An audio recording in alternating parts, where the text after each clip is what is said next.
Hey, welcome to Cody the Car Guy. So when you've got your Honda and your brake lights are staying on and you're like, what the heck is going on here? Well, it's actually a simple and easy fix, so let me show you what to look for.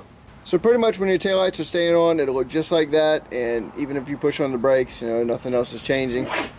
Alright, so if you looked and found some parts down on your floorboard and it looked like something like this, little teeny pieces right here, and you didn't know where they came from, well, that actually came from on the other side of your brake light switch, and it's a little teeny plastic piece, and after a little bit of time they break and just kind of crumble and fall down, so it allows your brake lights to stay on all the time. Pretty much the simple fix on this is some body plugs just like this.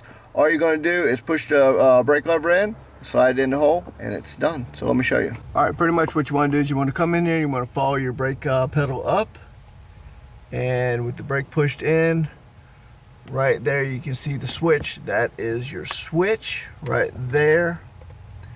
And as you see, the hole up on the pedal is where you're going to put the new body plug.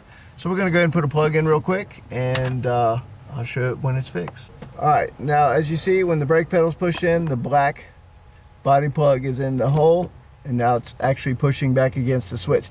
So it can be a pain in the butt. You're going to have to use a flathead screwdriver to hold in the switch while you push in the body plug.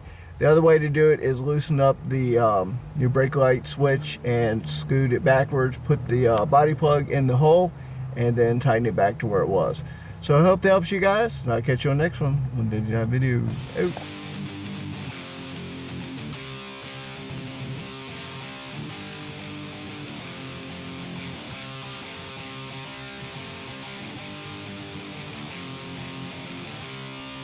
As you see, the brake lights are off, so once that body plug was installed,